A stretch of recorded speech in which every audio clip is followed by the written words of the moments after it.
নমস্কার, ফব নিউজে স্বাগত। বাঙালির শ্রেষ্ঠ উৎসব দুর্গাপুজো। এই পুজোতে সবাই চায় নতুন বস্ত্র গায়ে জড়াতে, কিন্তু সে সামর্থ্য সকলের হয়ে ওঠে না। এই কথা স্মরণ করে তৃণমূল কংগ্রেসের পরিচালনায় এবং অঞ্চল সভাপতি সুমিত ঘোষ ও অঞ্চল যুব কংগ্রেসের সভাপতি শেখ নূর ইসলামের উদ্যোগে পূর্ব বর্ধমানের বর্ধমান 1 ব্লকের বেলকাশ অঞ্চলে বস্ত্র বিতরণী অনুষ্ঠান অনুষ্ঠিত হয়ে গেল। অনুষ্ঠানটি অনুষ্ঠিত হয় নবাবহাট বাসস্ট্যান্ড সংলগ্ন এলাকায়। উক্ত অনুষ্ঠানে উপস্থিত ছিলেন বিডিএর চেয়ারপারসন কাকলি গুপ্ততা, যুব সভাপতি মানস ভট্টাচার্য, জেলা পরিষদের সহ সভাধিপতি গার্গী নাহা, বেলকাশ পঞ্চায়েতের উপপ্রধান মফিজুর রহমান সহ বেলকাশ পঞ্চায়েতের সদস্য ও পঞ্চায়েতের কর্মাধ্যক্ষরা। জানা যায় এখানে প্রায় 1000 গরিব মানুষকে বস্ত্র প্রদান করা হয়। আজকে আমরা বেলকাশ অঞ্চলে নবাবহাটে এসে উপস্থিত হয়েছিলাম। এখানে বস্ত্র বিতরণ সভা বেলকাশ তৃণমূল কংগ্রেসের উদ্যোগে আজকে এই বস্ত্র বিতরণের আয়োজন করা হয়েছে। এখানে অঞ্চল সভাপতি, যুব সভাপতি এবং মফিজুল আমাদের উপপ্রধান থেকে শুরু করে সমস্ত অঞ্চলের মানুষজন এখানে উপস্থিত রয়েছে। সেখানে আজকে 1000 মানুষকে আজকে বস্ত্র বিতরণ করা হচ্ছে। এবছরই এদের প্রথম শুরু। এটা খুব ভালোভাবেই সফলতা পেয়েছে। এখানে উপস্থিত রয়েছেন আমাদের জেলা পরিষদের সহসভাপতি গার্গী নাহা, রয়েছেন আমাদের বনভূমি গোস্বামী, যুব সভাপতি মানস ভট্টাচার্য সহ সমস্ত অঞ্চল কমিটি এখানে উপস্থিত আছে। ইসলামপুর সভাপতি তরুণ রয়েছে, অঞ্চল সবাই। কতজন মানুষের মধ্যে দেওয়া হলো বস্ত্রটা?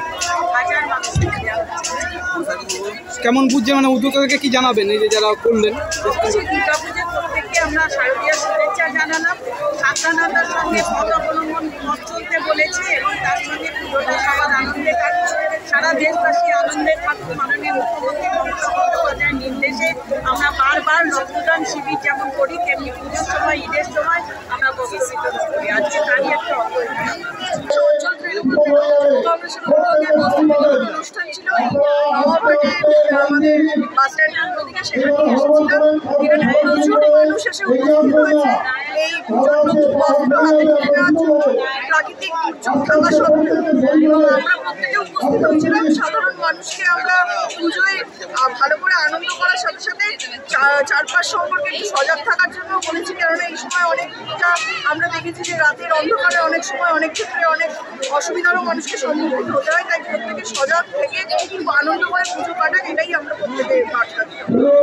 পরিবার, আপনার ছেলে মেয়ে, আপনার মা বাবা, আপনার স্ত্রী, কাজেই সেই জায়গায় দাঁড়িয়ে আপনারা খুব সাবধানে গাড়ি চালাবেন এবং পুলিশ প্রশাসনকে সহযোগিতা করবেন। তারাও কিন্তু পরিবার ছেড়ে আপনাদের সুরক্ষা দেওয়ার জন্য তারা পথে নামেন এবং তারা একদম কালী পুজো পর্যন্ত কোনো ছুটি পান না।